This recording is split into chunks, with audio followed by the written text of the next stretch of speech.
It's Divas That Care Radio. Stories, strategies, and ideas to inspire positive change. Welcome to Divas That Care, a network of women committed to making our world a better place for everyone.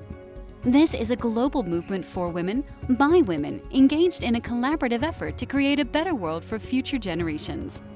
To find out more about the movement, visit divasthatcare.com after the show. Right now, though, stay tuned for another jolt of inspiration. We all seem to have that inner critic inside our heads. I have a committee, the itty-bitty shitty committee. You know what I mean, that nagging voice, or voices in my case, that knocks us down and drags us down the road of self-sabotage and self-neglect. A strong, positive sense of self-esteem is your first step to anything you wish to accomplish. Discover who you truly are, that gorgeous, talented, fabulous woman who deserves recognition and unconditional love. You know, the most beautiful thing any woman can wear is confidence. Here on Confidence in Bloom with the Divas That Care Network, I, Tina Spolatini, speak with women living in their own self-confidence about who they truly are, how they found themselves, and how they care for themselves. Today I'm speaking with my friend, Linda Sunshine West. Linda ran away at the age of 5 years old and was gone an entire week. She came home riddled with fears and, in turn, became a people pleaser. At age 51, she decided to face one fear every day for an entire year. In doing so, she gained an exorbitant amount of confidence and now uses what she learned to fulfill her mission of empowering 5 million women and men to write their stories to make a greater impact on the planet.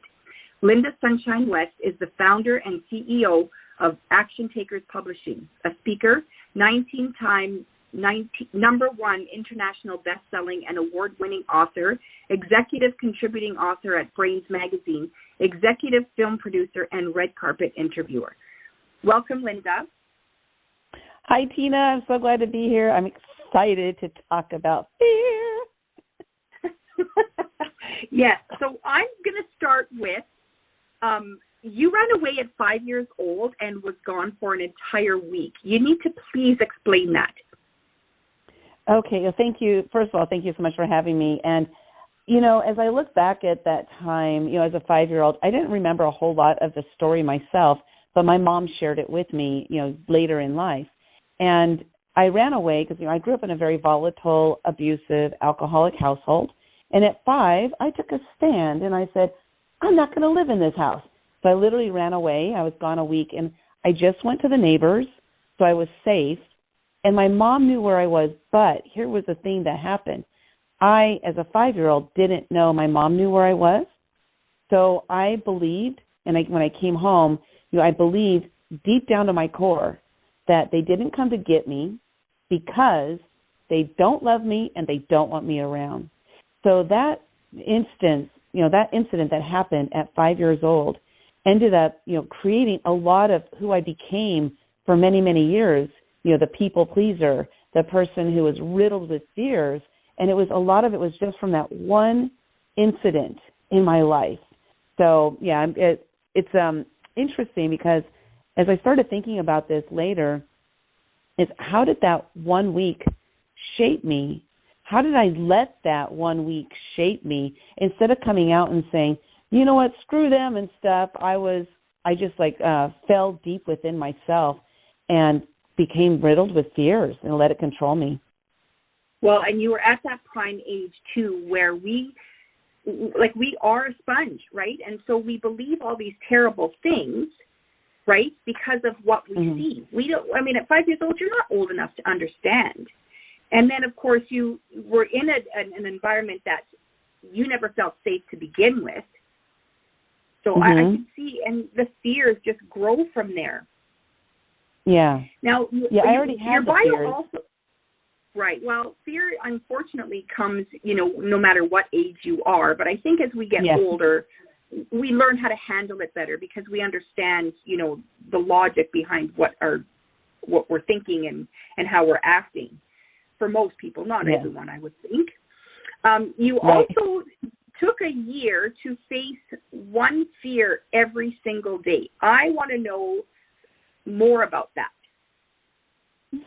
Yeah, that actually came up kind of randomly, but is there really anything that's random? At age 51, I was driving to work, my 36 years of working in the corporate world. It was my 49th job, and I was working for a judge in the Court of Appeals. By the way, I never got fired. I always quit those jobs. So my 49th job, driving to work, and I was just going through the question. I'm 51 years old, stuck in traffic like I had been for 36 years. And I just started pounding my hands on the steering wheel and just saying, what is this all about? Why am I here? I have no value.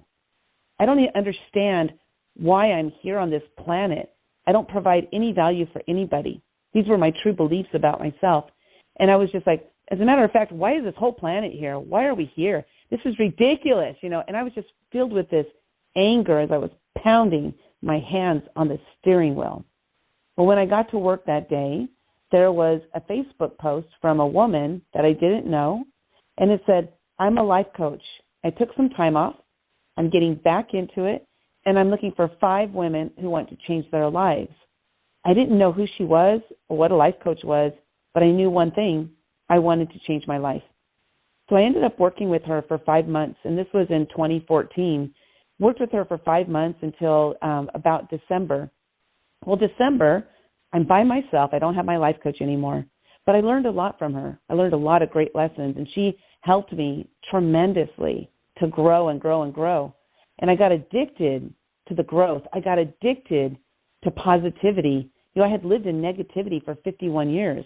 That environment that I grew up in, I carried that environment around inside of me for 51 years. And my life coach introduced me to positivity, uplifting, motivational, inspirational. She introduced me to that, and I got really addicted to it. So in December, when I was by myself without my life coach, I grew still. I still made changes and shifts, but I noticed it wasn't happening as fast as with working with her.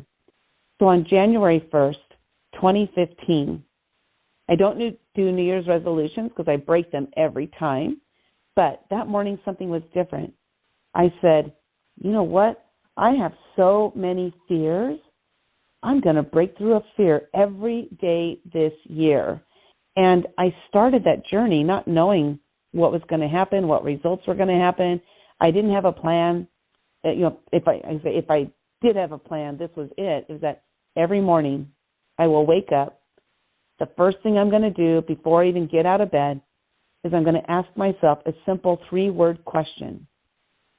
And that was, what scares me? Then I would lay in bed and wait until the first fear popped into my head. Whatever the fear was, my commitment to myself was to break through that fear that day. And I did that 365 days in a row. Talk about change and shift. It was exponential. And I'm so glad I did that because it was literally the hardest and the best year of my entire life. Wow. That just amazes me. I've heard, someone once told me that to get out of your comfort zone, you need to do something that scares you every day. I mean, obviously that's what you were kind of doing with different, it wasn't necessarily to get out of your comfort zone, but it was for growth, right? And we don't grow if we're in our comfort zone. I'm going to assume, though, that there were days, there were days that there were, small fears, for example, going outside during a windstorm or, there was a bug. I'm terrified of spiders, so I will not cross. I kind of turn into a block of cement if there's a spider in front of me. Were those the kind of fears that you found yourself doing more, or were they all fairly big, significant fears? Yeah, so I'm going to address that. First, I wanted to talk about the comfort zone. So what I realized is that every time I stepped outside of my comfort zone, what actually was happening, I like to look at things from how can I twist that into a positive take? And so what I realized was happening was I was actually enlarging the size of my comfort zone. It's not like I stepped out of it and stepped back in. No, I stepped out of it, and when I stepped out of it, enlarged just a little bit. Now I might step back in, but at least it was a little bit larger. And then it got larger and larger and larger. So every day I was just enlarging that size of my comfort zone. So as far as the fears, they were random. One thing I realized is there's an acronym for fear, and that's that false evidence appearing real. False evidence appearing real. I was brushing my teeth about 3 months into breaking through these fears, and I said, false evidence appearing real? No. My fears are as real can be. They do not appear real, because to me, they are real. So I came up with my own acronym, and that was that faith erases anxious reactions. Because when our faith is strong, our fear is weak. So when our fear is strong, what does this mean? It means our faith is weak. So what we need to do is tap into our faith when we're experiencing fear, and it will help us to move forward. Now, it's faith in ourselves, faith in our circle of people who support us and motivate us and uplift us, and faith in God, or whatever your beliefs are. Like, I believe in God, so for me it's faith in God. And so these fears, when they showed up, didn't matter, like small, large, medium, the size doesn't matter. A fear is a fear. So what may be, like to you, you said, spiders. There are some people who love spiders, and they might look and say, why are you scared of spiders? That's ridiculous, because they're not scared of spiders, but you have a fear about them. So that fear for you, I might look at it and say, that's a small fear, and somebody else, and you might look at it and say, no. My feet are like cement, and I cannot move. That's how big this fear is to me. So your fear, like when people tell us, like, minimize or diminish our fear, they're telling us that our fear doesn't mean anything. So I say, no, a fear is a fear. Your fear is real. It's real as real can be. And my fears, they were things like attending a networking event, talking to a stranger, walking up to somebody and saying, I really like your outfit, like just complimenting somebody. That was a fear for me. And what I recognized about 6 months into these fears was that the vast majority of my fears stemmed from the fear of judgment. And then I looked at that and I said, why? Why do I have such a tremendous fear of judgment, which, by the way, is the number one fear worldwide. It is the number one fear, the fear of judgment. And then I looked back at my past and I said, I grew up in a very volatile, abusive, alcoholic household. My family was judgmental.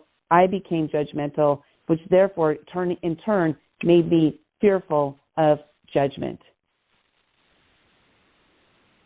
Yeah, it makes sense. It's unfortunate, but it does make sense, right? Mm-hmm. Because you think the entire world is what you like. That is your world, your home life, and so you would think that the rest of the world is the same as you. So when you went through this year of beating up your fear or breaking your fear, what else did you learn about yourself? Because I mean, you never just learn your comfort zone. You're going to learn something more deep within yourself. Yeah. Oh my gosh, I learned so many things. One that I'll share right now is that I learned that I am actually a smart person. See, my ex-husband on a daily basis told me I was stupid and ignorant, and people were only nice to me because they felt sorry for me. That year, why it was so big for me is because I learned so many things about myself, that I am confident, I am smart, I am brilliant, that I am a leader, I am a pioneer, and I do things because I want to do them, and people actually like me because I'm a likable person, not because they feel sorry for me. So the things that I learned were things that were really instrumental in me being able to make shifts in my life, to say, I have confidence. That was something I never saw. Now, earlier I mentioned, that I had 49 jobs in 36 years. So if we break that, I'll just break that one thing down right there. That's 36 years having at least 49 interviews. That's 49 interviews that I nailed, and I got the job. However, during that time, I didn't feel confident. I never felt like I was going to get the job. I didn't know that when I show up for an interview, that I show up in this presence, that they're like, okay, we're gonna hire you, because I lacked confidence in myself. However, the outside world saw confidence. Until we can actually recognize it within ourselves, it's really hard for us to move forward and to accept it and adopt it as truth. Because my truth was that I was stupid and ignorant. Because that was the truth my ex-husband told me, and I believed him. So what I had to learn through this year of fears is how to accept that all of those positive people in my life that were saying nice things about me is to accept what they were saying about me, not what he said. And it wasn't to prove him wrong. It was to show myself that that is not who I am. Because who I am is I am a leader. I am a pioneer. There was one of the exercises that I went through during that year that was instrumental in this believing in myself. And I'll share it with you later if we have some time for that. But it's an awesome exercise that your audience can do right now in this moment. So if you want to go, you know what? If you want, let's go into that. Otherwise, let's go into that later. Yes, please. Yeah, absolutely. Oh my God, I'm actually remembering. I got a little tears in my eyes right now because I'm remembering how much this one little exercise transformed my being of who I am. And so the exercise is very simple. What you do is you make a list of 5 to 10 people that you know like you and love you, not negative people. Do not do this for negative people. So you make this list of people, 5 to 10 people that you know love you. And then you call each of them and you say this one simple phrase. You say, I'm working with, mine was a life coach. So I would say I'm working with a life coach, but you can say, I'm working with somebody who asked me to call you and ask you one question. When I walk into a room, what shows up? I'm working with somebody who asked me to call you and ask you, when I walk into a room, what shows up? It has to be that exact phrasing because this is what works. So then the person might ask you a question. They might say, what do you mean? And you say, when I walk into a room, what shows up? And then they'll think and they will start answering. They might say one thing. They might say 10 things, but you write them all down. So they might say confident, fun, loving, jovial, right? So they're going to say whatever they say. You write every single word down that they say. You don't interrupt them. If you didn't have enough time to write one down, don't worry about it. Just skip it. Don't interrupt them. And then when they're done, you say, is that all? Is that all? And then they will either say yes or they will rattle off some more items. And if they say some more, write them down. When they're done, you say, is that all? And you keep asking them, is that all, until they're done. And then when they say, yes, that's all, then you say, thank you for your time. I appreciate it. Have a great day. And you hang up. Now, that might be hard for you people pleasers, like I was, but I did it. You go through this exercise. Now you have all these words that these people said about you. These are things that they see in you that you may not see in yourself. So see yourself through the eyes of others, for others see the real you. Now you take those words and you say, they see that I am confident. They see that I am brave. They see that I am smart. They see that I am a leader. They see that I am a pioneer. I'm mentioning these words because these are some of the words that people said about me that I didn't believe. So now you say, if they believe this in me, it's time for me to believe these about myself. And you start saying, I am a leader. I am a pioneer. I am smart. I am brilliant. I am brave. And you start adopting a new belief. It's their belief in you, yes, but you start adopting because that truly is who you are. You just don't believe it yet. So just like my ex-husband told me I was stupid and ignorant, I learned to believe that. I can also learn to believe positive things about myself. And that's exactly what I did. So I started down this path of creating a new, revised belief system about myself. So I'm here on this podcast today because I went through that exercise. That's like amazing. The only thing that I am concerned with is, in order for you to truly love yourself, you need to know who you are without going to external resources to confirm. I love this exercise. I don't know if I could ever actually do it because I don't know. I may try it actually. I did write all the instructions down, so I may try it.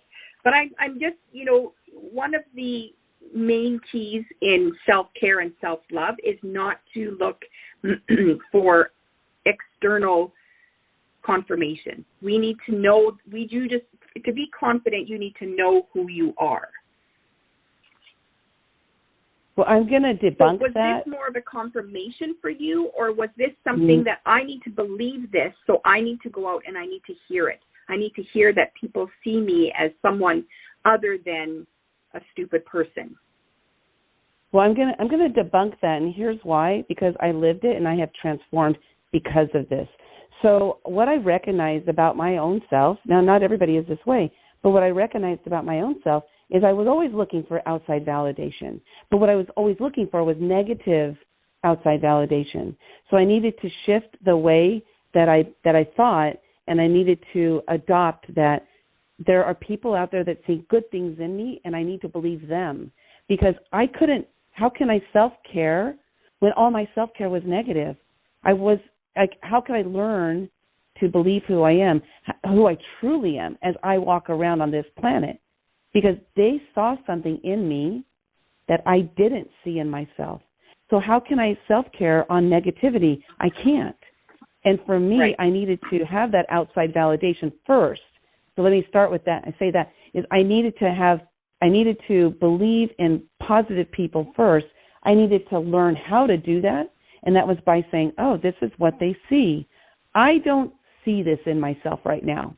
I do not see this in myself right now. But if it's what they see in me, what they see must be true. So I am going to adopt the positive belief about me. I have shifted my entire life. My entire life shifted in a matter of like that 1 year of breaking through fears. Going from a person who didn't believe in herself, I thought I was worthless. When I was driving to that, I'm 51 years old, of negativity, 51 years of not believing in myself, 51 years of thinking I have no purpose, no reason to be here. Totally shift into a person that says, I do have value, I know who I am, I do show up confident, and I'm okay with that. Like, a lot of times people think, oh, well, you're bragging or whatever. Well, that my fear of judgment stopped me from quote unquote bragging. But who I am today, I don't have the fear of judgment anymore. And so I just see myself as stating my truth. This is my true belief about myself. So I believe that self-care, sometimes we need to tap into others' beliefs so that we can start to believe that about ourselves as well. Sunshine's not my given name. Sunshine was given to me by some people randomly about 5 years ago. I was at an event. Someone walked in, called me Sunshine. And I was like, are you talking to me? Like, why are you calling me Sunshine? And then it happened again 4 more times within about 6 weeks. And I said, they see me as Sunshine. I don't, but I'm going to adopt that as my name, and eventually I will believe it to be true. And that's exactly what happened. So for me, it works to adopt from others those beliefs. Now I've become my own best cheerleader. I'm no longer in that itty-bitty shitty committee because I was there for decades.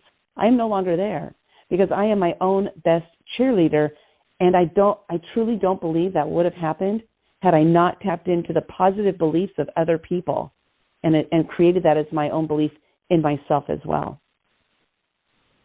Yeah, I love that. I really love that. And it just goes to show that sometimes we do need that validation from outside people, right?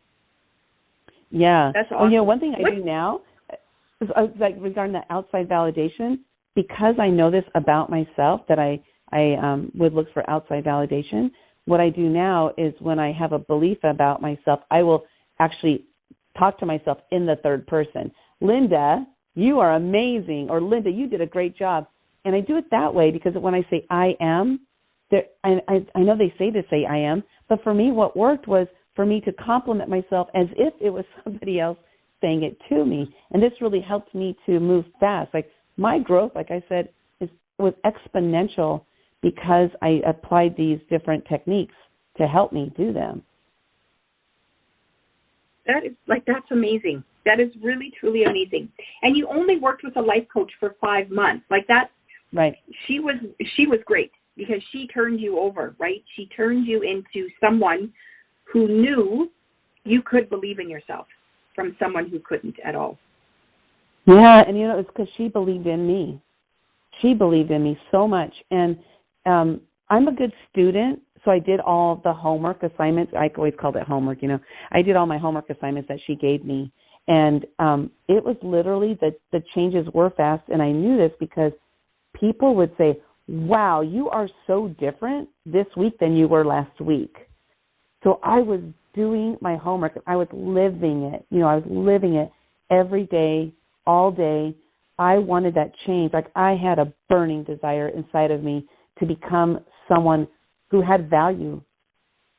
And I did it because I did the work, She was amazing because she knew exactly what I needed every week and what was going to help me to move forward. I love that. What do you do now for self-care, Linda? Well, self-care is funny because when I hear the word self-care, immediately what comes to mind is, going to a spa, getting your nails done, your hair done, and stuff like that. But to me, that stuff's actually pretty stressful. Because it's just as stressful for me. It's who I am for right now. It might change later, but right now it's stressful. So for me, as far as self-care, I will still do a practice in the morning where when I wake up in the morning, the first thing I do is I have gratitude, and I will lay in bed and just think, like, what do I want today to look like? What does today look like? What am I doing today? What kind of results am I getting? Who am I meeting? And I really just kind of go through a practice of what the day is going to look like so I can set the tone for the day. The day doesn't always turn out like that, but at least I start it that way. I set with intention. And for me, just that alone, that one piece of setting an intention for, coming here on this podcast interview, I set an intention. And the intention that I had for this interview and that I do for all interviews is that, Lord, please allow me to say something that is going to impact somebody's life in a positive way, that they will believe in themselves and that they will move forward. And so that's like the intention that I have. I don't have an intention to sell anything. That's not it for me. It's about hoping to open up somebody's mind to a new way of thinking. That's all. And so I set my intention for the day, and that for me is the ultimate self-care. I'm setting the intention for my life on a daily basis. I agree. You can't start your day off on the bad foot if you've already set that intention before you put your feet on the ground. Yeah. Yeah, that's great. That's amazing. Well, I hope, and I'm going to assume that, I know that you've made a difference in my life, right, just from this little chat here. So I am sure that that's going to spread. Thank you. Just tell me a little bit more about what you do for work. Well, I'm a book publisher, getting people's stories out into the world. And the reason I paused on that, I paused on that. And the reason I paused on that is because I spent my whole life saying, I'm not a writer. And I was never a reader. So the fact that I'm now doing book publishing and I'm a 19-time #1 international best-selling author, it's really kind of strange for me. And I'm still adopting that as my own belief. And that's why I kind of chuckled when I said it. So we do book publishing. We help people to get their story into the world. And our main focus, though, because I love building communities, our main focus is bringing together people in books, like collaboration books. And I've been doing it for about 6 years. The first 4.5 years, I just did it for fun. Like, I was having a blast, and I was having a great time, and so that's all the reason I did it. And then about, September of 2021, I launched 2 books 8 days apart. They both hit #1 international bestseller status in under 5 hours. And I said, oh, my God, this is it. This is my thing. Like, I absolutely love this. I've been doing it for free, for 4.5 years. I know what I'm doing, and I'm damn good at this. This is what I'm going to do. And that was the decision I made, in September of 2021. And, it's been amazing, like wildfire. And, I absolutely love it, if you can't tell the passion in my voice. But I love sharing people's stories. I think it's really important for us to get our stories into the world. I do. And every single person on this planet has a different story, no matter where they come from. Yeah, absolutely. I think that's amazing. Well, congratulations. It sounds like you love your job. Yes. I have one more question. I saw you on Facebook, and you said that you wrote yourself a song and you already made money from it. I did hear the song because you were kind of singing it on Facebook. Can you just explain, or at least, expand on that just a bit? Yes. Oh, my gosh. Thank you for watching that. That was so funny. First of all, one of the things I'm doing on social media is I'm only posting when I'm inspired. I'm not paying attention to the algorithms anymore. I'm not going by all those rules, quote unquote rules that are out there, because I found that to be very stressful and causing anxiety within me. So I said, I'm just going to post when I'm inspired. So I was having a chat with somebody in like a Facebook messenger chat, and I was like, oh, my God, it's through awareness that we make change. And I know this. I have to have awareness in order to effect change. So I came up with this little song called I Have Awareness. I have awareness. Meow, I have awareness. And I just started singing that on this video. And about an hour later, somebody reached out to me. And they said, I'm in. How do I pay? Well, I had a conversation with her about a couple days ago. And we were talking about her being in one of our collaboration books. And she was on the fence. She was unsure. But she saw that video, watched me singing this little ditty, something I just made up randomly. And she said, that moved me over the needle, and I am in. Like, I'm jumping to work with you. And she paid me $1,600 that day. And, it was yesterday. So she paid me $1,600 just like that. And it's just because why? I showed up as me, authentically, 100%, doing something that I was having fun doing. I love that. That is so awesome. I'm watching it, and I was like, that's so fun. Like, it's fun, and it's, like, real. I was like, I could never do that. I would never, ever do that on, like, social media. I just wouldn't. That's not me. Right? But I was like, good for you, Linda. Like, that's amazing.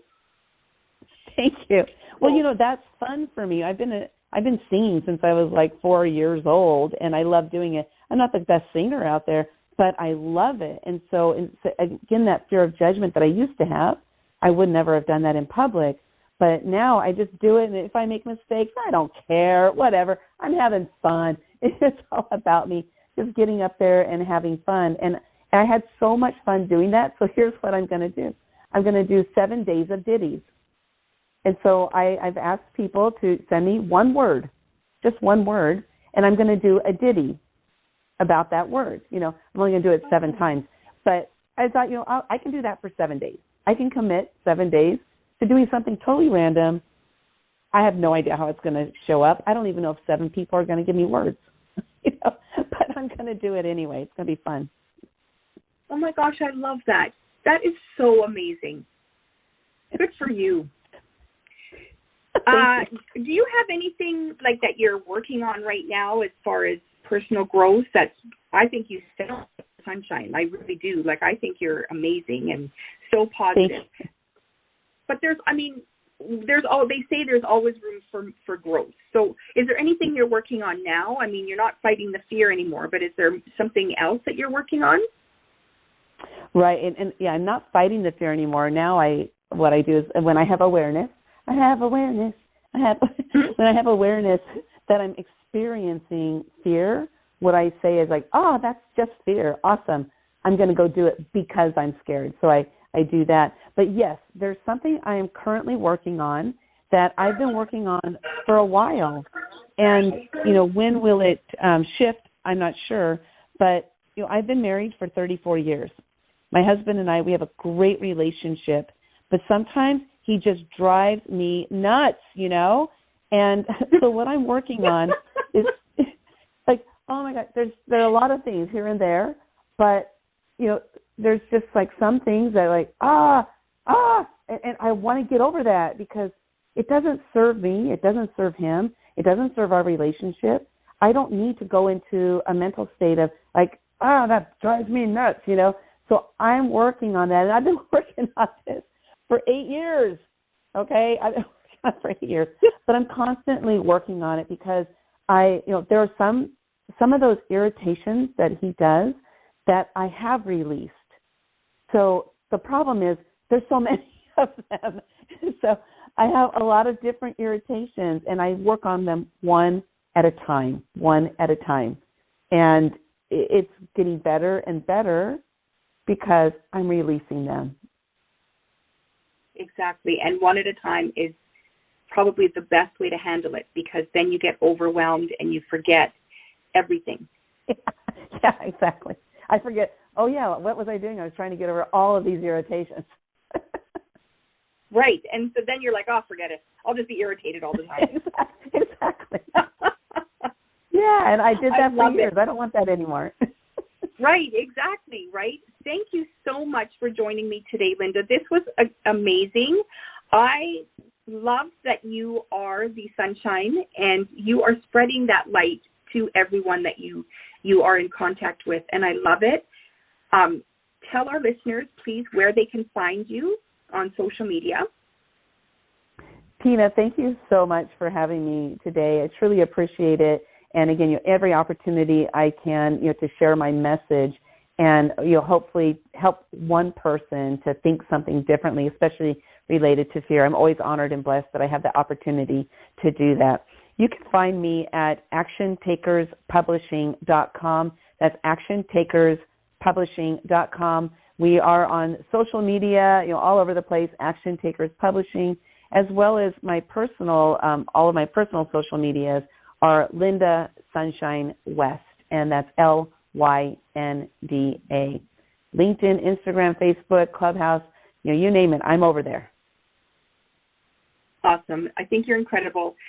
Spread your sunshine. Thank you so much for joining me. Confidence in Bloom is a celebration of self-love, a confirmation that you are an amazing, desirable, brilliant, gorgeous, talented woman, even though you may not look like a screen star or a supermodel. The truth is, they don't even look like that. We offer unconditional love to our partners, our children, our extended family, even our pets. It's high time we got out of our own way and learned to unconditionally love ourselves. Chic definitely does come in every shape. So if you want something to believe in, start with yourself.